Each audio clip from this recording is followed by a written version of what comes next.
Connected Mate. Bonjour à toutes et à tous, je suis très heureux de vous accueillir aujourd'hui dans cet épisode du podcast. J'ai le grand plaisir d'accueillir un garçon formidable. Si vous ne le connaissez pas encore, vous allez voir, il y a plein de choses à découvrir. Il s'appelle Mathieu Grosselin, c'est le coprésident, cofondateur d'une start-up française. Si vous ne la connaissez pas, vous allez pouvoir la découvrir, elle s'appelle Silab. Bienvenue à toi Mathieu. Hello PPC, merci pour l'invitation. Je voudrais peut-être aller profiter dans ce format interview de Mate pour te donner du temps, pour que tu puisses te présenter à celles et ceux qui nous font le plaisir de nous écouter. Moi, je voudrais comprendre un peu ton parcours. Aujourd'hui, tu es à la tête d'une entreprise que tu as cofondée avec, je crois, deux cofondateurs, Ronan Tessier et Julien Rebaud. Tu nous parleras peut-être d'eux. Ouais. Vous avez monté un produit, ça fait plaisir d'avoir une start-up française qui fait de l'IA, mais je vais peut-être te laisser nous présenter en quelques mots Silab et puis après on parlera de toi. Ok, super. Encore une fois, merci beaucoup pour l'invitation. Je suis vraiment ravi d'être ici. Alors, Silab, c'est quoi? Silab, c'est une plateforme de génération de visuels grâce à l'IA qui s'adresse spécifiquement aux équipes marketing et communication des entreprises et dont, je dirais, la particularité repose sur 3 points principaux. Le premier, et on en a vraiment fait je dirais une de nos grosses forces et on a beaucoup investi en recherche et développement là-dessus, c'est en fait on est capable de reproduire à partir de quelques images n'importe quel produit, personnage ou style. C'est ce qu'on appelle l'entraînement de modèle ou le fine-tuning de modèle IA. Donc je pense qu'on aura l'occasion de revenir un petit peu là-dessus. Donc ça c'est le premier point. Le deuxième point, c'est qu'on a vraiment un positionnement très quali et haut de gamme, qui se traduit par la qualité des visuels que tu peux produire avec Silab, mais aussi par la qualité de l'accompagnement qu'on propose. Parce qu'on s'est rendu compte qu'il y a beaucoup d'entreprises qui ont envie d'aller sur l'IA, qui ont compris que ça pouvait les aider beaucoup sur leur stratégie de communication. Malheureusement, ils n'ont pas encore des équipes qui sont suffisamment formées ou qui ont les bonnes compétences pour utiliser pleinement ces outils. Donc nous, on se propose de les accompagner, que ce soit avec notre équipe ou avec notre réseau de creative partners. Et enfin, le dernier point, qui est vraiment un point très important de notre positionnement, c'est que Silab est data safe. D'accord? Donc, on a vraiment bossé pour faire en sorte que tout ce que font nos clients sur la plateforme soit en vase clos et on ne réutilisera jamais leurs inputs visuels, par exemple, pour venir entraîner des modèles publics, comme ça peut être le cas sur beaucoup de solutions américaines ou chinoises. Ça fait 2 ans et demi qu'on s'éclate sur ce produit parce que c'est évidemment un produit qui est vraiment très chouette et c'est un vrai plaisir de travailler sur un projet comme ça. On reviendra un peu sur Silab, mais je voudrais d'abord que tu nous parles de toi. Moi, je voudrais que tu puisses te présenter en quelques mots ton parcours, ce que tu as fait. Tu n'as pas atterri chez Silab comme ça, tu as fait plein de choses, peut-être le rôle et puis peut-être tes spécialités en quelques mots. Pour me présenter, j'ai 43 ans, je suis marié, j'ai 2 enfants et je suis nantais, d'accord? Donc j'ai passé pas mal d'années à Paris, évidemment, notamment au début de ma carrière et ça fait quelques années qu'on est revenu dans cette belle région nantaise. J'ai un parcours académique, somme toute, assez classique. En fait, j'ai fait une école de commerce donc à Nantes, enfin c'est le groupe Audencia. Ensuite, j'ai fait un master en communication et suite à ça, en fait, je suis allé bosser. Alors, ce qui est assez drôle, c'est qu'effectivement, c'était très bien. Dans le cadre de mes études, j'ai évidemment appris plein de trucs, mais quand je faisais mes études, en fait, le métier que je fais aujourd'hui n'existait pas du tout et finalement, on n'était pas préparé à l'époque pour tous ces nouveaux métiers de l'Internet qui sont apparus au début des années 2000. Donc voilà, et puis moi j'ai commencé ma carrière en fait dans une société qui s'appelait Kewego. Donc ce qui est assez intéressant, c'est que c'était un peu les débuts de YouTube et de Dailymotion. YouTube à l'époque n'avait pas encore été racheté par Google. Ça nous replonge en fait, loin cette Kewego, histoire-là. Ça nous replonge ouais, loin. ça nous replonge assez loin. En fait, pour la petite histoire, moi j'avais fait un master, un mémoire, pardon, dans le cadre de mon master, qui traitait justement de commencer à avoir les premières pubs qui étaient vraiment pensées pour Internet en mode un petit peu viral. Et voilà, et donc j'ai cherché une entreprise française qui bossait un peu dans cette nouvelle manière en fait de diffuser de la télé ou de la vidéo sur Internet. Et puis je suis tombé effectivement sur le projet de Kewego et qui a été monté à l'époque par Michel Meyer et Olivier Ekman, Mhm. qui sont un peu des dinosaures un peu de l'Internet, puisque c'est eux qui avaient monté à l'époque Multimania, qui avait Oh été là racheté là, par oh là là, Lycos. Enfin, tu vois, c'est, c'est tombé un petit peu on loin, hein, fait dans effectivement. l'archéologie, c'est génial, j'adore. Ouais. Et donc, c'était leur deuxième projet entrepreneurial. Voilà, et c'est Olivier et Michel, c'est vraiment deux mecs super hein, qui ont été et qui sont toujours d'ailleurs des mentors. Michel pour la partie vraiment technique et produit, Olivier pour tous les aspects business. Mhm. Et voilà. Et donc, chez Kewego, en fait, on a développé une plateforme vidéo. Alors, B2B2C. Donc, c'est-à-dire que ça s'adressait à des entreprises voilà, qui voulaient diffuser de la vidéo sur leur site internet. Et à l'époque, c'était pas si facile que ça.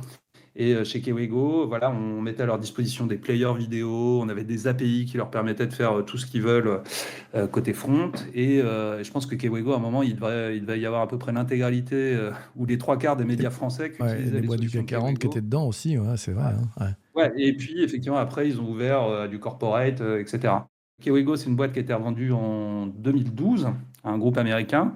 Donc moi, j'ai continué quelques temps là-bas et ensuite j'ai rejoint Viadeo. Alors voilà un D'accord, autre ouais, donc t'es vraiment dinosaure de resté aussi l'Internet, là-dessus. hein. Ouais, ouais, ouais. Ouais. Réseau social professionnel Ouais. où effectivement, moi, je me suis spécifiquement occupé du mobile là-bas, hein. C'était l'explosion à l'époque hein, où vraiment l'usage a shifté Pour ceux qui n'ont pas massivement. connu, hein, Viadeo, c'était finalement l'alternative à LinkedIn. C'est ça, Ouais, hein. ouais, ouais. Ouais. Ouais, ouais. Ouais, ouais, et il y a quand même plus de 65 millions ou 70 millions de membres dans le monde. Ils avaient fait des rachats, notamment de sites en Inde, en Russie, etc. Et effectivement, là-bas, moi, je me suis d'abord occupé du mobile pour prendre des fonctions produits. Puisque moi, effectivement, je suis quelqu'un qui vient du product, hein, du product management. Donc, qui fait le lien effectivement entre les équipes techniques, les équipes marketing, etc., qui définit les spécifications, voilà, ce que doit faire un produit, comment il doit fonctionner, etc.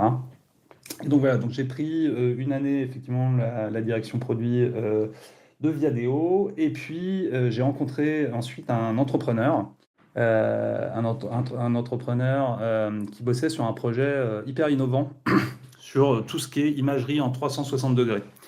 Euh, donc j'ai rejoint une boîte qui s'appelait Gyroptique à l'époque, Mhm. donc qui était fabricant de caméras 360 degrés. Hein, donc c'était à l'époque, ça je te parle de ça, c'était en 2016 ou 2017, à l'époque où effectivement il y avait une grosse hype hein, sur la réalité virtuelle. Je ne sais pas Ils si tu n'étaient te pas à souviens de cette Lille. Ils image de n'étaient Mark pas à Lille. Zuckerberg. Gyroptique, Si, tout à fait, ils c'est étaient à à Lille. Lille. Hein. J'ai Ouais, une mémoire. Hein. T'as ouais, vu ouais. ça? Incroyable. Ouais, je me Ils étaient souviens à avoir Lille testé effectivement. les gyroptiques. Il m'en avait envoyé un exemplaire. C'était génial. Puis vraiment avec une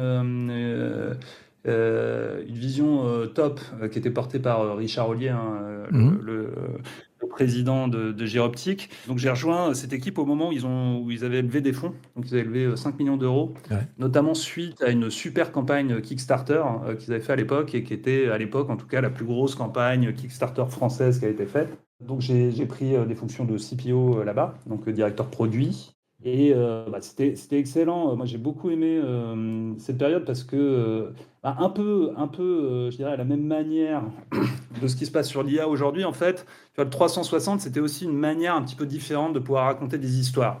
Et il y avait tout à faire et tu vois, plein de questions à se poser sur, justement, qu'est-ce que ça veut dire de raconter une histoire en 360 degrés dans un environnement où tu peux regarder partout. Et puis c'était Donc, l'époque où il c'était y vrai. avait aussi tu vois, le démarrage du live streaming conversationnel avec des périscopes, avec des Facebook Live. Et on branchait ces caméras pour faire du 360 en live aussi. C'était assez Exactement. impressionnant.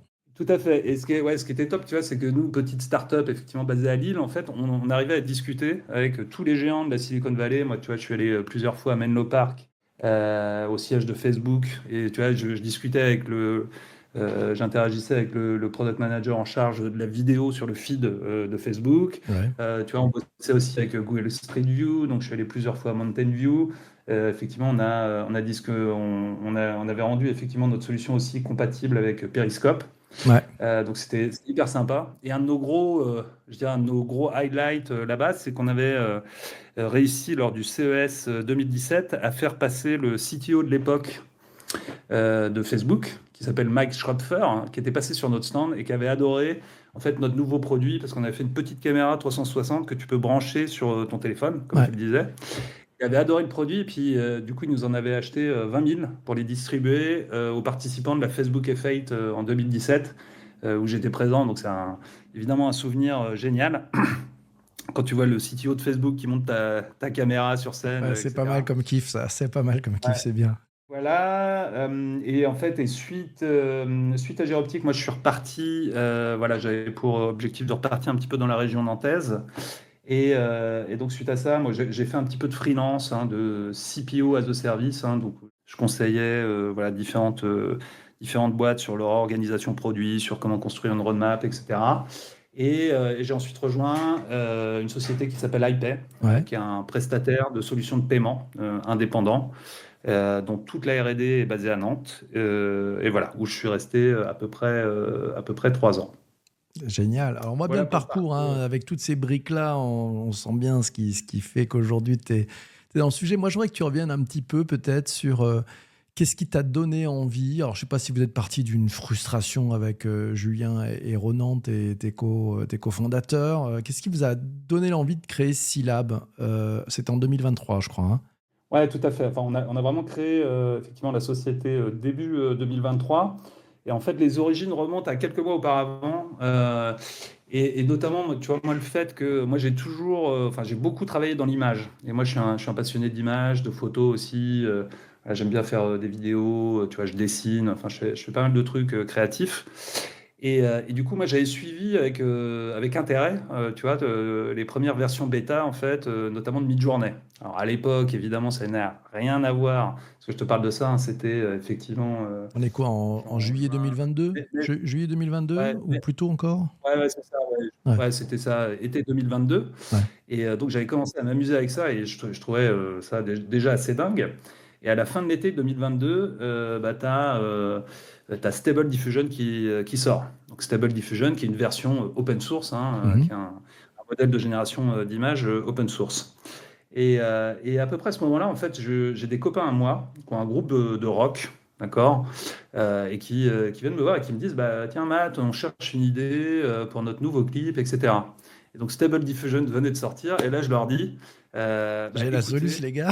Génial. pas de souci, ouais, j'ai un truc, il y a une techno là qui vient de sortir, c'est Ouais. un truc de dingue. Donc moi, je vous fais votre clip tout seul. Ah, il me fait, ah bon, t'es sûr, machin, ouais, ouais, pas de souci. Et du coup, quelque part, je cherchais un peu un vrai projet, tu vois, pour vraiment mettre les mains dedans. Et du coup, alors me voilà lancé. Donc à l'époque, un Stable Diffusion, il fallait l'installer, etc. T'avais pas d'interface web, hein, finalement, pour Ouais, c'était l'utiliser. pas souple, hein, Je me fallait souviens, être un peu geek quand même, fallait mettre un peu les maîtres dedans, hein, ouais, ouais. ouais, c'est clair. Et tu vois, j'utilisais des scripts sur Google Colab, etc. Et voilà, et en 2, 3 semaines, en fait, notamment en faisant des scripts qui te permettaient de faire de l'interpolation entre deux images, etc., je leur ai fait un clip animé de 3 minutes, voilà, avec des Génial. images. Alors, Génial. ça a évidemment vieilli, parce que quand tu regardes le truc maintenant versus ce qu'on peut faire, forcément, il y a un gros décalage. Mais pour l'époque, c'était vraiment génial. Et puis, tu vois, le clip a plutôt bien marché, ils étaient hyper contents. Et en fait, ça, en le montrant, je le montre à un de mes mentors, et notamment en l'occurrence Olivier Ekman, hein, donc de Mhm. la première boîte dans laquelle j'avais bossé. Je lui montre ce clip et il me fait, mais attends, c'est un truc de dingue, cette techno, machin, mais Matt, pourquoi tu te lances pas? T'as toujours rêvé de monter une boîte, machin, là c'est le moment, etc. Et donc c'est de là que c'est parti. Et effectivement, donc j'en ai parlé ensuite à Ronan et puis à Julien, qui faisait partie de mon réseau. Donc un profil tech, un profil produit et puis un profil plutôt bizdev. On s'est dit, tiens, on a une bonne team. Et voilà, le projet a été lancé. Ah, génial. Donc, ça y est, c'est parti. Décision prise, on y va. Tiens, alors je voudrais que tu reviennes un peu peut-être sur l'offre de Silab. Tu nous l'as expliqué tout à l'heure, mais je voudrais que tu peut-être nous décrives, allez, juste une phrase. La promesse centrale, c'est quoi? Juste en une phrase. Ouais, en une phrase, bah, la promesse de Silab, c'est d'aider les équipes marketing et communication à générer des visuels on-brand, donc c'est-à-dire qu'ils vont respecter leur style de marque, que ce soit sur des visuels d'illustration ou des visuels produits, dans une interface hyper simple et qui respecte leurs données. J'ai vu sur votre site web, sauf erreur de ma part, une phrase en anglais qui s'appelle AI that elevates creativity. Vous Oui. voulez dire quoi par là? Bah, ce qu'on veut dire par là, c'est évidemment, enfin moi je crois beaucoup, enfin on en a beaucoup entendu parler, etc. Moi en tout cas dans le domaine de la créativité, je ne crois pas à l'IA à l'IA magique qui va tout remplacer et qui va remplacer les créatifs, d'accord? Moi, je n'y crois pas et c'est pas ce que je défends. Par contre, on croit beaucoup plus au fait qu'effectivement, c'est un catalyseur de créativité qui est assez incroyable. Donc, avec de l'IA, effectivement, tu vas complètement élever et augmenter ta créativité et voilà, ça a décuplé toutes les possibilités de création et tu peux faire des trucs auxquels tu n'aurais jamais pensé avant. Donc c'est vraiment ça qu'on essaye en tout cas de faire chez Scilab. Tu nous en parlais tout début de ce podcast, cette conversation, un aspect de sécurité, un aspect de transparence pour vos utilisateurs. Concrètement, ça veut dire quoi en termes de fonctionnement, d'hébergement? Les datas, elles restent où? Elles partent où? Qu'est-ce que vous en faites? Qu'est-ce que vous en faites pas? Ça c'est un truc en fait sur lequel on s'est positionné finalement assez tôt. Quand on a vu, bon, assez rapidement, les sujets autour du débat ont fait, enfin, pardon, les sujets autour de l'IA ont fait débat hein, sur deux sujets, l'IP infringement et les risques que tu avais à utiliser ça en tant que société, si tu l'utilisais pour des pubs, etc. Et puis, effectivement, aussi le côté, mais attends, toutes mes données privées vont être aspirées et réutilisées pour entraîner des modèles. Donc ça on l'a senti assez tôt et on en a fait effectivement un argument parce qu'on voulait vraiment cibler hein, plutôt les moyennes et les grosses entreprises que les petites, puisqu'effectivement sur le segment petite boîte, hein, il y avait déjà énormément de monde. Et voilà, on est parti là-dessus. Alors on ne s'est pas simplifié la tâche, puisque effectivement aujourd'hui ça implique de faire tourner nous des modèles IA sur nos serveurs. Mhm. D'accord? Et donc forcément, avec ce que ça implique en termes de difficultés, en termes d'infrastructure, en termes de coûts, etc. Et ça nous complique aussi la vie, puisque voilà, on peut pas juste se dire quand il y a une nouvelle IA hyper sexy qui sort ou qui propose un nouveau use case, on peut pas juste se dire on va l'intégrer en API. Ça on le refuse, puisque effectivement, en utilisant une API chinoise, hein, toutes les données utilisateurs partent en Chine, etc. Donc ça, c'est vraiment quelque chose qu'on s'efforce de suivre. Il y a une ou deux exceptions qu'on a fait pour des API, notamment effectivement pour les modèles vidéo, on utilise le modèle VO de Google. Ouais. Là, on a travaillé effectivement avec les équipes de Google et notre avocate pour vraiment vérifier que leur DPA, leur Data Processing Agreement, était vraiment en phase avec ce que nous, Mm. effectivement, on promettait à nos clients, ce qui est évidemment le cas. Ça veut dire concrètement sur alors, ça, on a vu, donc avec VO, c'est des accords, et puis c'est signé, après ils racontent ce qu'ils peuvent, hein. Sur les autres modèles, ça veut dire que c'est entraîné sur vos propres serveurs, sur votre propre cloud, sur un cloud européen, ça marche comment? Alors nous, on est aujourd'hui, effectivement, on fait tourner nous des modèles open source principalement, effectivement, sur nos serveurs qui sont en Europe. Aujourd'hui, on a trois data centers qui sont à Paris, à Amsterdam et en Irlande, d'accord, avec un provider qui est aujourd'hui GCP, Ok. mais qu'on est en train, qu'on espère en tout cas à terme, partiellement et progressivement remplacé par notamment Scaleway. Donc on a démarré là un projet avec Scaleway et on a des premiers services qui tournent sur Scaleway d'ailleurs depuis cet été. Donc c'est assez récent. Mais l'idée étant pour nous aussi de pouvoir proposer une offre 100% française, entre guillemets. Ça amène de la traction, parce que c'est un positionnement assez courageux, hein, tu le disais. Je dirais, il y a des droits et des devoirs dans cette histoire. Ça amène de l'attraction. J'aimerais qu'on parle peut-être un peu chiffres, croissance, retour de tes clients. Sur votre site, vous revendiquez plus de 30 000 utilisateurs. Ouais. Question, dans quel secteur? C'est quoi les profils types? C'est du marketing, du e-commerce, des startups, c'est qui? Ouais, c'est extrêmement varié, Ouais. hein, pour être tout à fait honnête. Effectivement, moi je dirais on a à peu près, je dirais 40% des utilisateurs qui sont vraiment des créatifs à proprement parler, Et le reste, ça va être les gens qui gravitent autour. Donc, c'est-à-dire des chefs de projet, des chargés de com, des directeurs marketing, etc. Et même du C-level, hein, du CEO, etc. Donc c'est vraiment un mix entre les deux. Et puis en termes de secteur, ça va effectivement de la très petite boîte, d'accord, qui elle va passer par notre solution qui est en self-service, hein, en ligne, qui va s'abonner automatiquement, etc. Effectivement du très gros compte. Où là, effectivement, on est sur une utilisation par des équipes. Il peut y avoir plusieurs équipes au sein d'une même organisation qui vont utiliser Scilab. Et ce sont des clients qu'on accompagne aussi sur la durée pour faire de la formation, etc. Donc il y a vraiment, et ça, ouais, ça c'est vraiment à retenir, il y a vraiment deux modes d'utilisation de Scilab, hein. Le mode self-service pour les plus petits, effectivement un mode, je dirais, où effectivement on fait beaucoup plus d'accompagnement pour les plus grosses boîtes. On n'a d'ailleurs pas tout à fait parlé de concrètement, avec Scilab, qu'est-ce que je peux faire exactement? Tu peux nous décrire un petit peu peut-être des cas d'usage que tes Ouais, bien clients sûr. font avec Scilab? Alors, tu sais, il y a effectivement. Donc, nous, on est vraiment une plateforme all-in-one, d'accord, en termes d'outils créatifs. Donc, c'est-à-dire que sur Scilab, tu peux créer des images en faisant ce qu'on appelle du text-to-image. Tu peux évidemment mettre des images en input pour créer d'autres images. Tu peux entraîner tes modèles. Ensuite, on a un éditeur Boosté Alia hein, qui te permet de modifier tes visuels, de corriger les petits artefacts, de venir faire ce qu'on appelle du reframe, donc c'est-à-dire venir imaginer le reste de ton image pour le mettre dans un format très spécifique pour les réseaux sociaux, d'accord? Donc c'est ce qu'on appelle, le terme c'est l'outpainting. Tu peux faire aussi, on a un upscaler maison qui est dispo dans l'application, donc qui te permet de venir rajouter du détail et augmenter la résolution de tes images une fois que tu l'as édité, etc. Donc on essaye d'en faire un vrai workflow créatif hein, de A à Z. Et une fois que tu es content du résultat, tu peux éventuellement transformer une image en vidéo, en petit spot de pub de 5 ou 10 secondes pour les réseaux sociaux, etc. Donc déjà en termes d'outils et de fonctionnalités, on est vraiment sur toute la chaîne. On a entendu beaucoup de boîtes hein, qui avaient commencé à jouer avec Midjourney. Bon, au-delà du fait que ça pose un problème généralement aux départements légaux, hein, l'utilisation de Midjourney.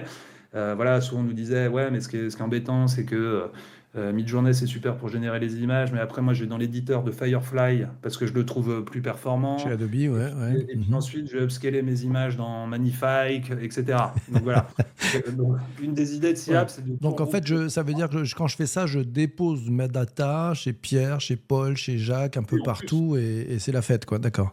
Ouais, ouais, et puis tu es obligé de switcher entre les outils, Ouais, etc. Donc, un ouais. des gros intérêts de Scilab, c'est effectivement que tu puisses tout faire de A à D'accord. Z. Tout en un, ok. Et ensuite, sur les cas d'usage, après, c'est hyper varié. Donc, c'est-à-dire qu'il y a des boîtes qui vont l'utiliser uniquement pour faire de l'idéation et de la conception, tu vois, où ils vont se faire des mood boards, etc., pour aller briefer leur agence, Mhm. etc. Et tu en as d'autres hein, qui vont vraiment créer des assets visuels qui vont derrière utiliser sur leur site web. Ils créent des assets, tu vois, notamment pour leurs fiches e-commerce qu'ils partagent ensuite, tu sais, sur toutes les places de marché. Ouais. Et tu en as carrément qu'on fait des publicités. Et on a notamment des publicités hein, qui sont passées en télé. Ok. Euh, Tu ouais. peux les citer ou ça reste. Oui, oui, je vais Ah, les allez, citer. name and shame, on y va. Vas-y, balance. Ah non, mais on a notamment, parce qu'on travaille effectivement beaucoup avec des agences, et Ouais. notamment avec Publicis Prodigious, qui a utilisé Scilab effectivement pour créer des pubs pour Carrefour. Et Ok. ils ont fait une série de 15 pubs avec Scilab et qui sont passées en télé.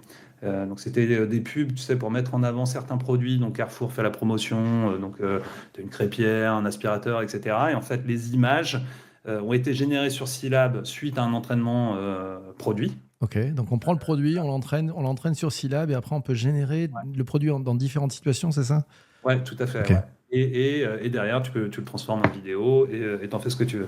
Et effectivement, on était très fiers parce que à l'époque, c'est des pubs qui ont commencé à être diffusées en début d'année, je crois en fin janvier, début février 2025. Et à ma connaissance, enfin, c'est parmi les premières. Je sais pas, je vais pas te dire que c'est les C'est un premières, mais usage que vous aviez imaginé ou ça vous a surpris? Au départ, quand tu te lances, oui, si, pourquoi pas, mais je pensais pas que ça viendrait aussi vite, en tout cas sur tu vois, des gros comptes comme ça. Parce Mhm. que finalement, nous, tu vois, on a vraiment commencé à commercialiser la solution vraiment, je dirais, en octobre, novembre 2024. Et tu vois, en l'espace de quelques mois, on a réussi à accrocher vraiment des grosses agences, des grosses boîtes. On a des très belles marques, hein, notamment du monde du luxe, voilà, avec qui on travaille. Tu peux en citer ou ça reste secret? Non, je vais me Ça garder de reste le faire secret, pour le d'accord. moment. Non, mais Ouais. tu sais que le truc, bon, l'IA reste encore un petit peu un sujet tabou. Ouais. Et finalement, il y a peu de marques aujourd'hui qui assument vraiment le fait d'utiliser de l'IA, hein, dans des campagnes publicitaires, etc. Donc, non, ouais, Bon, j'aurais pas le nom, donc j'aurais pas de nom, c'est pas grave, on non, non, mais reviendra un autre jour. Juste par contre, ce qui m'intéresse avec ça, parce que tu nous parles de marques de luxe, haut de gamme, bon, elles sont quand même connues pour un niveau d'exigence de folie. Ça représente quoi comme challenge pour toi et toute l'équipe? ouais, c'est extrêmement stimulant, effectivement, challenging, parce que effectivement, ça nous pousse à toujours, je dirais, trouver des solutions qui vont te permettre d'arriver à un niveau de qualité et de conformité, notamment sur l'entraînement de produits, qui va être excellent. Et c'est là d'ailleurs où toute la partie service qu'on propose prend tout son sens. Puisque effectivement, avec des outils un petit peu automatisés, tu peux déjà faire des très belles choses, hein, notamment sur Scilab. Mais quand tu rajoutes juste un petit peu d'humain dans le process, notamment tu vois, quand tu fais de l'entraînement de modèles produits, il faut savoir que tu as 150 paramètres sur lesquels tu peux jouer, hein, quand tu fais du fine-tuning de modèles. Donc voilà, quand tu as une équipe expert qui a fait des milliers de trainings, etc., bah, tu arrives encore à aller Mhm. gratter 10-20% de qualité et de conformité supplémentaires qui aujourd'hui font la différence quand tu veux faire de l'IA en production. Donc ça, c'est souvent quelque chose qu'on dit aussi, hein, quand on fait des démos à nos clients, c'est voilà, si vous voulez une solution voilà, qui coûte sur étagère, qui coûte 20 dollars, etc., pas de souci, ça existe, mais c'est pas avec ça que vous ferez effectivement de la pub en télé ou vraiment des visuels qui sont tellement quali qu'en fait, on remarque Mhm. même plus que c'est de l'IA. Ça veut dire que vous allez sur un positionnement un peu premium, c'est ça? Oui, Ouais, ouais, tout à fait, ouais. Ah ouais. d'accord. Bah, de toute manière, enfin, en fait, on le fait assez naturellement parce que c'est un peu notre volonté dès le début, mais de toute manière, c'est aussi un moyen de se démarquer, hein, dans cette jungle, parce que c'est quand même un écosystème qui est complètement dingue, hein, l'IA générative. Tu es bien placé pour le savoir, Ouais. parce que tu suis beaucoup les sujets, mais quand tu vois les newsletters d'Emmanuel Vivier, etc., ou, enfin, tu sais, ça, il y a des news tous les jours, des nouveaux modèles qui sortent, des nouvelles startups, etc. C'est un Non, environnement. mais ça, tu vois, ça m'intéresse parce qu'en fait, vous êtes sur un produit qui bouge, que vous améliorez, mais autour, ça bouge à une vitesse de folie. Donc, ça, à la fois, tu as tes clients qui te tirent vers le haut, tu as le marché qui bouge. Comment, toi qui as fait plein d'entreprises, de startups, de boîtes qui sont dans la tech, comment tu vis cette accélération et cet environnement qui est extrêmement challenging et chahuté peut-être? Moi, je trouve ça hyper stimulant, si tu veux. Tu vois, ça te donne envie. Et puis, évidemment, et on pourra peut-être reparler un petit peu plus tard, d'ailleurs, de la manière dont sont financées les startups en Ouais. France et à l'étranger, etc. Mais effectivement, quand tu es une startup française, voilà, qui a 1 an et demi, 2 ans d'existence, forcément, en termes, tu n'as pas les mêmes moyens Vous humains. êtes combien chez Scilab là, aujourd'hui? Là, aujourd'hui, on est 12. On a élevé un peu dessous 1,5 million d'euros en 2024. Voilà, ce qui nous a permis de constituer notre core team et puis Ok, d'avancer. ouais. Mais forcément, effectivement, voilà, on se retrouve en concurrence plus ou moins directe, tu vois, avec vraiment des géants qui ont des moyens quasi illimités là-dessus. Donc ça te force à être un petit peu plus créatif que les autres et surtout à être très très focus sur ce que tu fais. Parce qu'effectivement, tu as vite fait de t'éparpiller, de te dire, ah, mais attends, faut absolument que j'ai de cette fonctionnalité, etc. Mais non, voilà, nous on essaye de suivre voilà, Hmm. notre route et de rester vraiment sur ces trois piliers produits, hein, qu'on s'est définis, qui sont custom, high-end et safe. Ça veut dire que ça demande, je dirais, à la conception de cette startup, à sa vision, d'avoir une vision extrêmement sharp pour pas dévisser, parce que les tentations seraient peut-être de courir comme des poulets sans tête après le dernier truc qui vient de sortir lundi matin. Ouais. C'est comment tu arrives à réaligner en fait les équipes, si tant est qu'elles se désalignent, parce qu'il y a plein de choses où ça mène peut-être plein de doutes, plein de questionnements. Est-ce qu'on prend la bonne voie? Ça va trop vite. Comment tu fais d'un point de vue managérial pour tenir la ligne? En fait, ça se fait assez naturellement, je dirais, et principalement parce qu'aujourd'hui, on est une équipe réduite. Enfin, tu vois, donc effectivement, et ça, il y a beaucoup d'entrepreneurs qui le disent, hein, mais je ne saurais qu'aller dans leur sens, mais la core team, hein, les premiers employés Ouais, que tu choisis, c'est vraiment primordial pour la suite. Parce qu'effectivement, quand tu es une petite startup, bon, tu lèves des sous, c'est cool, etc. Mais les sous, ils partent très vite aussi, puisqu'il faut le temps que tu construises ton produit et que tu le commercialises. Voilà, tu burnes ouais, ouais. beaucoup de cash, hein, chaque mois. Donc effectivement, nous, on a constitué vraiment une team, je dirais, de gens assez seniors, tu vois, qui avaient de l'expérience dans leurs différents domaines, etc. Voilà, qui fonctionnent très bien, en fait. Et effectivement, on s'est enlevé tout un tas d'étapes, je dirais un peu de méthodologie, de process, etc., que tu retrouvais dans des équipes plus grosses. Et là, ça fonctionne parce que effectivement, on est peu nombreux et parce que effectivement la team est top, quoi. Donc voilà, donc c'est un savant mélange, hein, qui est pas facile à trouver, qui est fait aussi d'opportunités, Mhm. peut-être parfois un petit peu de chance aussi parce que voilà, tu rencontres, tu vois, notamment dans la team, on a un Dimitri, hein, qui est notre head of AI, hein, qui a un PhD en computer vision, etc. Tu vois, qui a un profil aujourd'hui. Logiquement, si demain il était sur le marché du travail, on pourrait, enfin, tu vois, on pourrait pas se le payer, quoi. D'accord. Et Mhm. effectivement, par le réseau, etc., on est entré en contact avec lui à un moment où il se cherchait un petit peu, et puis, tu vois, il avait un petit peu de temps pour bosser, pour essayer de bosser sur des trucs sur le côté, et puis voilà, et puis on a super accroché, et forcément, on l'a fait rentrer dans l'aventure aussi, voilà, en échange d'un peu d'equity, machin. Mhm. Mais voilà, donc c'est un mix qui est pas facile à trouver, mais voilà. En tout cas, le maître mot, ouais, c'est effectivement de rester focus parce que t'as très très vite fait de regarder dans tous les sens. Et même moi, dernièrement, bon, évidemment, je me tiens au courant de ce qui se fait, etc. Mais j'essaie de garder un petit peu de recul aussi par rapport aux choses parce que sinon t'endors plus, quoi. Tu te dis tous les jours, attends, il y a encore un nouveau mec qui arrive sur le marché.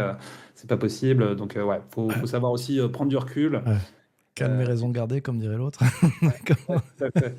Ok, on va rester sur le produit. Bon, tu nous as parlé effectivement du fait qu'on peut créer des visuels avec des prompts. Il y a aussi je crois que vous utilisez la technique des LoRa, hein, c'est Ouais, pour tout à fait. Ouais. permettre un entraînement de modèles des marques de tes clients. Justement, je voudrais ça prend combien de temps d'entraîner un modèle sur un produit, sur une marque? Ça marche comment? Ouais. Alors l'entraînement en lui-même, c'est-à-dire dans le sens calcul, etc., ça prend entre 20 et 40 minutes chez nous, selon effectivement l'état de la queue, l'usage qu'on a sur la plateforme, etc. Donc c'est finalement assez rapide et d'un point de vue client, c'est très simple, hein. En gros, tu as une étape où tu mets quelques images, d'accord? Donc, selon le type de modèle que tu veux fine-tuner, effectivement, donc en utilisant cette techno qui s'appelle les LoRa, tu vois, par exemple, il te faut 7 ou 8 images pour un personnage, il te faut seulement 4 ou 5 images pour un produit, et il te faut une dizaine d'images pour faire un style. Donc voilà, tu uploads tes images comme ça depuis ton ordinateur sur Qu'est-ce Scilab. que tu appelles un style? Un style, ça va être par exemple un style d'illustration, notamment dans le domaine corporate. Tu vois, c'est pas mal utilisé. Donc, on a des clients corpo comme par exemple Bouygues Télécom qui ont en interne pour communiquer, tu vois, un style d'illustration des personnages qui ont été créés par leur studio D'accord, c'est ça le graphique. style, ok, Voilà, ok, c'est ça, ouais. d'accord. C'est le type de Euh, rendu, d'accord. Ouais, Ouais. voilà. Donc tu mets quelques images. Donc d'un point de vue utilisateur, c'est très simple, hein. Tu mets quelques images. Tu peux ajouter un brief, si tu veux, comme tu brieferais une agence, d'accord, en expliquant ce que tu veux faire avec ton modèle. Par exemple, je veux faire des packshots produits plutôt en format paysage. Enfin voilà, tu donnes des Ça, c'est comme informations. un prompt, ça? C'est une sorte de Et prompt? Non, c'est plus comme un brief que tu vas faire, Un par brief, exemple, d'accord, ouais. quand tu te crées ton GPT, quoi. Tu sais, D'accord, tu briefes, tu ouais. cadres un petit peu l'IA, d'accord?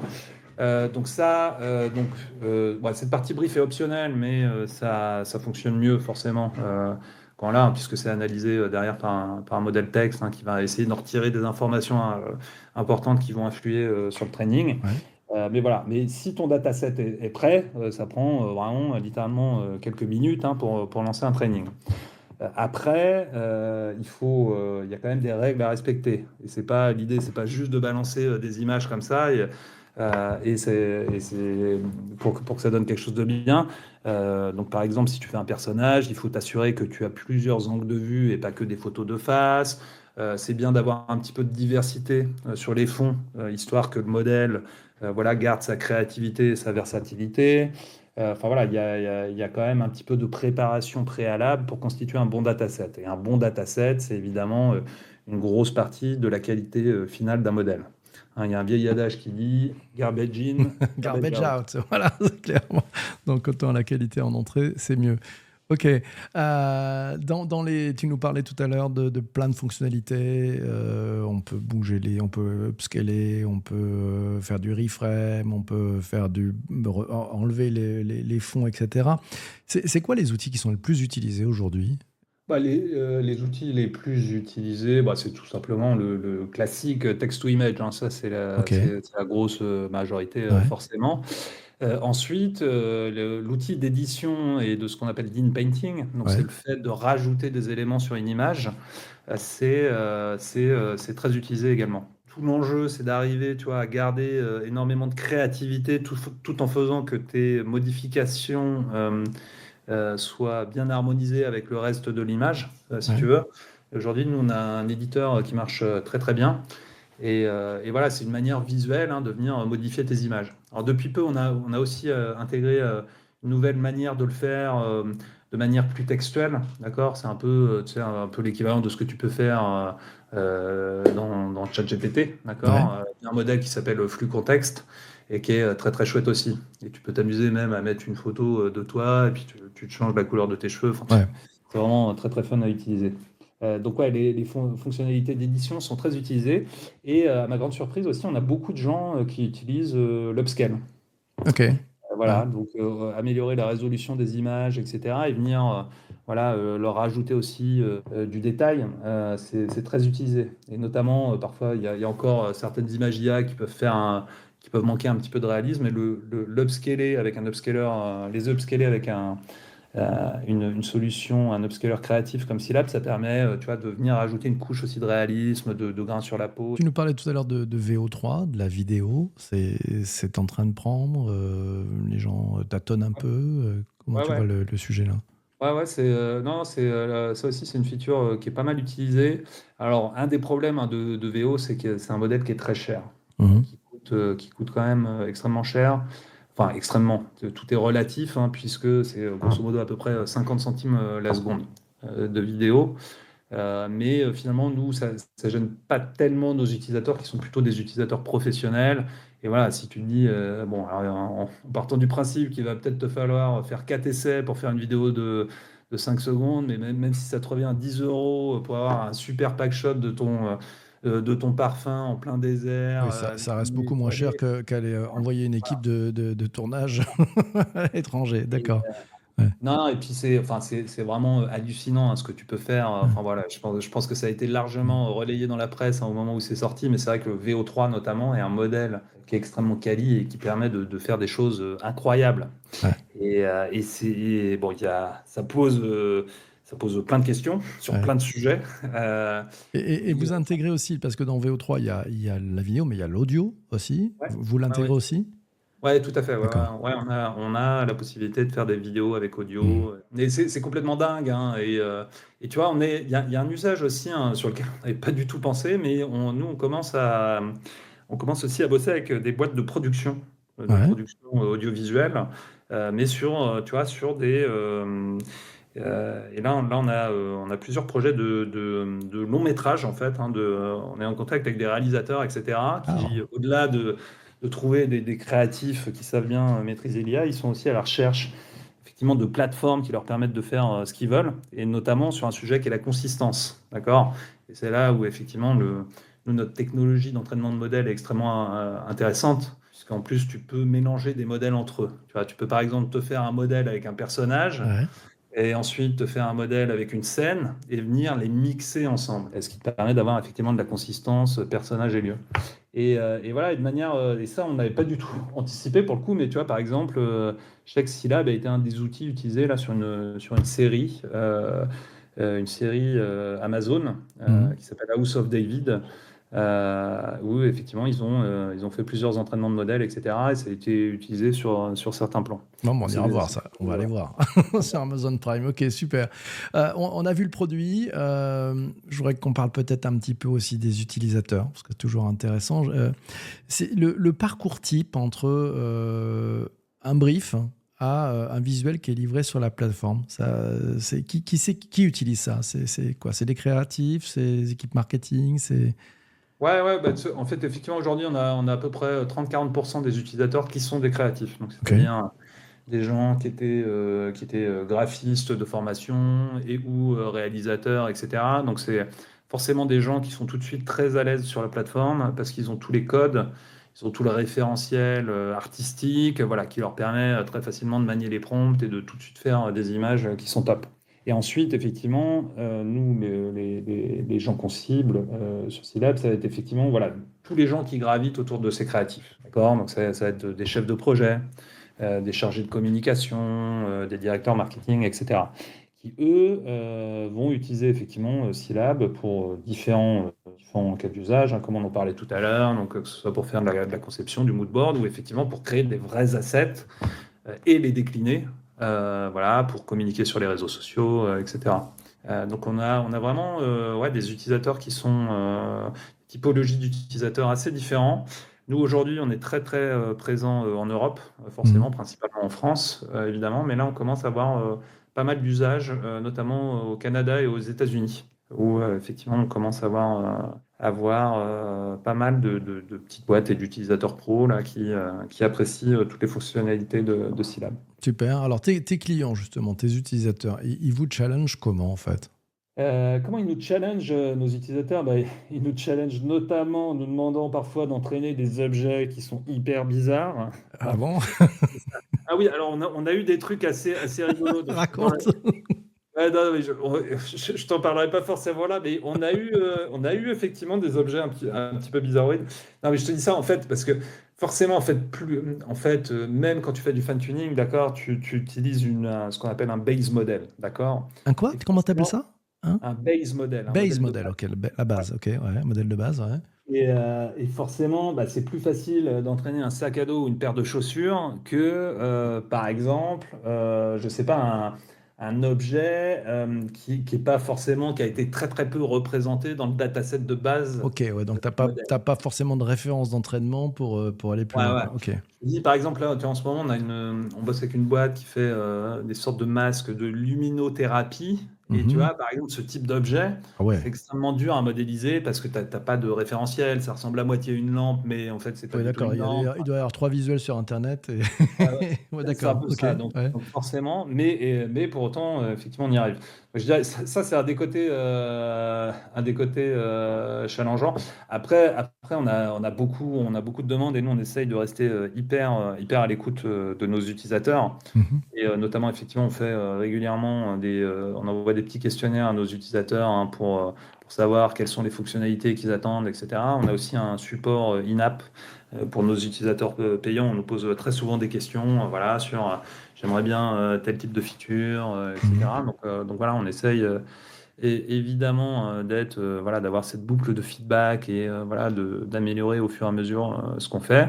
Et puis ensuite, on essaye aussi, hein, d'être dans la prospective et voilà, d'imaginer aussi un petit peu les usages de demain et ce qui va compter, quoi. Mhm. Tout en gardant en tête qu'on a effectivement pas forcément beaucoup de ressources, voilà, à mettre sur nos développements. Donc c'est vrai, c'est un jeu qui est assez intéressant. Et là aussi, on s'est pas mal fait challenger, notamment par l'industrie du luxe et de la beauté. C'est sur le fait d'arriver un peu à dépasser les biais que peuvent avoir les modèles généralistes d'images. Ouais. D'accord? Parce que par exemple, sur à peu près n'importe quel modèle, hein, si tu lui demandes une belle femme, il va avoir tendance à représenter une blonde avec des yeux bleus et des dents hyper blanches, Mhm. d'accord? Et c'est pas forcément ça que recherchent justement les marques Ouais. du luxe et de la beauté qui vont essayer d'avoir plutôt des tronches. Voilà, des personnages un petit peu edgy, avec des physiques qui sortent Ouais, un petit peu c'est de ça, des l'ordinaire, gueules, quoi, etc. des gueules, ouais, c'est ça. Et Ouais, pas les belles, mais des gueules. Ouais, ok. ouais. Et Ouais, ça, ouais, mais qui sont au ouais. demeurant, pour le coup, assez belles. Mais voilà, tu vois, Bien de la sûr, non, part non, je de... n'oppose pas les deux, mais c'est vrai que le brief en disant belle, c'est tellement subjectif. Ce qui est Oui, beau pour quelqu'un n'est pas forcément pour quelqu'un d'autre. ouais, tout Donc, à fait. c'est vrai que c'est pas un prompt qui veut dire grand-chose, à part à être garanti d'avoir un biais euh, de statistiques. Ouais. Ok, Ouais. donc ça, là-dessus, il vous challenge. Ouais, c'est Ouais, ok, ouais, on s'est pas mal sur fait enlever les challenger. biais. C'est pas mal fait challenger là-dessus. Et puis on se fait effectivement pas mal challenger aussi sur des notions de sécurité et de data, hein, Ouais, notamment là. confidentialité, c'est ça, ouais. Ouais, C'est confidentialité. quoi le truc le plus dur qu'on vous ait demandé là-dessus, justement? Ouais, en fait, c'est pas fondamentalement forcément hyper dur, mais c'est qu'il faut passer du temps, hein, faut passer du temps et puis il faut être carré hein, sur les aspects Mm, sécurité et puis voilà, collecte des données. mm. Après, je te dis, là, un peu ce que je disais un petit peu plus tôt dans l'interview. Par contre, nous, ça nous complique vachement la tâche parce qu'effectivement, ce serait beaucoup plus simple pour nous de nous dire, bah attends, pas de souci. Si tu veux faire de la vidéo, on se plug à Kling, à OneTwo, à Ouais. tous les derniers modèles. Easy, Euh, ouais, ok. Là, ce qui est le positionnement Ouais. effectivement de certains de nos concurrents, hein, tu vois, effectivement des gens comme FreePic, par exemple, qui ont beaucoup de succès, mais et qui, bon, qui tirent vachement les prix vers les bas, etc. Mais bon, voilà, il faut savoir que si tu vas là-bas, tes données derrière elles C'est partent aux open quatre coins du bar. monde. Ouais, justement, parce que alors, tu parles de prix, tu parles de sécu, forcément, bah, les boîtes avec lesquelles vous travaillez vous font passer un certain nombre, enfin, vous posent pas mal de questions, vous passez sûrement dans un peu de comitologie, de vérification d'un certain truc. Ils vous payent pour ça ou c'est pro bono de votre part en disant, bah voilà, c'est le prix à payer, on doit s'investir là-dessus parce que sinon on rentre pas le contrat. Comment ça marche? Non, non, non, généralement, enfin, en tout cas, les marques avec lesquelles on a bossé jusqu'à présent étaient, voilà, comprenaient tout à fait bah, s'il y avait effectivement des petits développements spécifiques à faire, etc., voilà, c'était Ouais, dur pour une startup d'accord. Ouais, bah, de lancer d'y aller pro bono, c'est compliqué, quoi. Ouais. Ouais, ouais. Mm. Non, mais d'une manière générale, en fait, je trouve on a vraiment pas mal de bienveillance de la part de tout l'écosystème, etc. Et encore une fois, voilà, qu'on a des très gros groupes qui viennent nous voir, etc. Voilà, tu sens aussi une vraie volonté, quelque part, de se dire, bon, on entend beaucoup parler hein, de ces sujets de souveraineté, Ouais, etc. ouais. Mais effectivement, je le ressens chez certains clients, ils se disent, ouais, bah ouais, ce serait peut-être plus confort d'aller bosser avec l'énorme boîte qui a levé 2 milliards, mais ils ont envie de prendre aussi, quelque part, ce petit risque hein, de bosser avec une start-up parce que c'est plus en phase avec très certainement Mm. leurs considérations éthiques, Ouais. etc. Et ça, je Ah, trouve donc ça ça veut dire qu'il y a quand même une maturité, une sorte de maturité, même si on est sur un univers qui est finalement assez naissant, en fait. Il y a quand même une maturité des marques pour dire, tiens, on va peut-être pas aller direct sur la solution la plus easy, la plus facile, parce qu'on sait ce qu'on perd et ce qu'on lâche. Il y a ce chemin qui est en train de s'opérer, Ouais, c'est ouais, ça? Ouais. je pense que en tout cas, c'est en train de se faire. Alors, cette réflexion est aussi largement nourrie, je dirais, par les départements légaux hein, de ces sociétés qui sont quand Ouais, même, bien sûr, qui se ouais, sont ouais, bien renforcés d'ailleurs. Puis bon, il y a quand ouais, même qui pas mal sont de bien renforcées. réglementation. Et effectivement, voilà, bon, après, c'est pas, mais Ouais. juste en regardant les conditions générales d'utilisation de certains services, ils se disent, ouais, non, on va peut-être pas, vous Mhm. pouvez vous amuser avec chez vous, mais vous ne faites pas de visuel dans le cadre de votre boulot avec ce genre d'outils. Mais effectivement, je sens, mais c'est quelque chose que tu sens aussi un petit peu dans les discours ambiants, Mhm. enfin voilà, des différentes. Enfin, moi, je sais au dernier Vivatech, hein, notamment, nous, on a eu. Donc, on était présent sur le stand de Scaleway et Ouais. on a eu énormément de visites justement de grosses boîtes, notamment du luxe, etc., de boîtes de conseil. Parce que, et ce sujet revenait beaucoup dans les conversations et même dans les keynotes qu'il y a eu, hein. Donc voilà, donc effectivement, c'est là où on se dit bon, qu'on a peut-être trouvé un sweet spot, en tout cas. C'est bien ça, bravo. Justement, bon, alors vous avez peut-être trouvé les sweet spots. Je voudrais t'amener peut-être dans un peu de vision, de perspective, alors sans te demander d'être Madame Irma, parce que c'est toujours très compliqué. Si là, dans un an, tu imagines, c'est quoi peut-être dans 3 ans, c'est-à-dire que temps court, temps long, globalement, la vision que tu as aujourd'hui, Ouais. qui aura peut-être changé, vous aurez peut-être pivoté, mais telle que tu l'as aujourd'hui, ça serait quoi? Dans un an, ça va, je suis pas prêt de répondre. Après, plus D'accord. loin, non, mais plus loin, effectivement, c'est compliqué. Ouais. que juste tout bouge tellement vite, etc. Enfin, tu vois bien, il y a 2 ans, Mhm. tu n'étais pas capable de faire une main correcte avec une IA. Aujourd'hui, tu fais des personnages, je veux dire, qui parlent et qui, même dans leur expression, Ils sont extrêmement voilà, réalistes, tout à fait, ouais. sont extrêmement réalistes et tu ressens des émotions. Donc, c'est quand même assez dingue. Bon, en tout cas, nous, effectivement, dans un an, je pense que côté produit, effectivement, ce qui est assez certain, c'est qu'on va de toute manière aller vers de l'IA agentique. D'accord? Donc, c'est-à-dire, aujourd'hui, effectivement, tu donnes un prompt, fais-moi une image de ça, très bien, ça te la renvoie, et puis tu l'upscales, tu fais tes trucs, etc. Demain, l'idée, ce sera de pouvoir donner des problématiques créatives beaucoup plus complexes à Scilab, et que derrière, du coup, on s'appuie, nous, sur les briques technologiques, toutes les briques technologiques qu'on a mis en place, et qu'on puisse les orchestrer de manière intelligente pour arriver à résoudre la problématique du client. Par exemple, demain, c'est de dire que, sachant ce que tu connais sur mes concurrents, etc., et les images que je t'ai mis, je veux que tu me déclines un spot de pub en format story 16 neuvième pour tel produit. Et là, le truc, il va mouliner, machin, pendant peut-être quelques heures. Tu t'es notifié. Et quand tu vas sur la plateforme, tu as effectivement un batch de pub super bien où tu n'as plus Mhm. qu'à les sélectionner pour en faire quelque D'accord, chose. donc ça veut dire, si je te suis, ça veut dire que ça amène tes clients à être finalement beaucoup plus stratèges et en même temps savoir manier une sorte de guérilla marketing parce que les outils permettent d'aller extrêmement vite. Et donc, c'est à peu près ça ou pas du tout? Ouais, ouais, c'est à peu près ça. Mhm. Alors attention, parce que encore une fois, je crois que pour faire de l'IA de qualité, d'accord, il faut prendre du temps. Mais une fois que tu auras été client de Scilab, que Ouais. tu auras déjà mis tes assets, que tu as des modèles d'entraîner, etc., tu pourras donner des problématiques beaucoup plus complexes. En gros, l'idée, c'est de simplifier les workflows, Mhm. d'accord? Ouais. Et, donc ça, très clairement.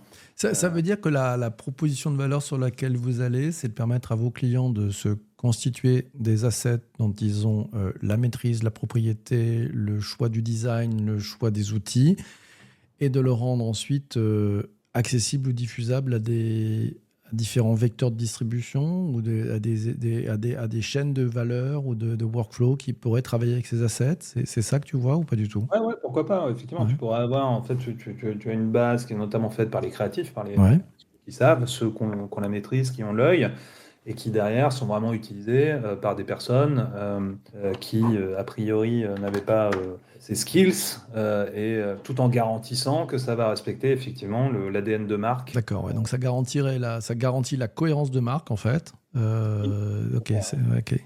Ouais, ouais. Et effectivement, donc voilà, donc traiter des problématiques beaucoup plus complexes que juste créer une image, Mhm. ça c'est clairement un Mhm. point. Et un des gros points sur lesquels on travaille aussi, c'est cette notion de conformité, d'accord? Puisque quand tu fais de l'entraînement, et notamment sur des objets un petit peu complexes ou des objets avec beaucoup de texte, voilà, ça reste Mhm. encore c'est pas encore parfait, d'accord? Et donc, tu vois, par exemple, là, en ce moment, on est en train effectivement de travailler sur cette notion de conformité. On pense trouver avoir on pense trouver avoir une bonne manière, justement, d'aller dans ce sens-là. Mhm.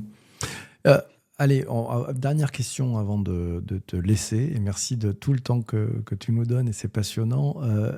L'IA créative de demain et le rôle de Syllab dedans, comment tu vois ça? Là, c'est là où effectivement, là, il faut se projeter un petit peu plus loin. Et c'est là où effectivement, encore une fois, c'est extrêmement compliqué de se dire dans 3 ans, qu'est-ce que ça va être.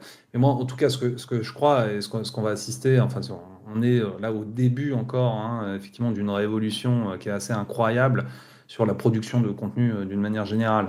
Et effectivement, je pense que d'ici peu, alors, toi de définir qu'est-ce que veut dire le peu. En fait, on va être capable de créer en temps réel, en fait, des univers entiers, des fictions entières, etc. Donc ça pose, ou potentiellement, d'ailleurs, on pourrait être à chaque fois le héros, tu vois, d'un film, etc. Donc toute cette industrie de la création audiovisuelle va encore énormément, énormément bouger.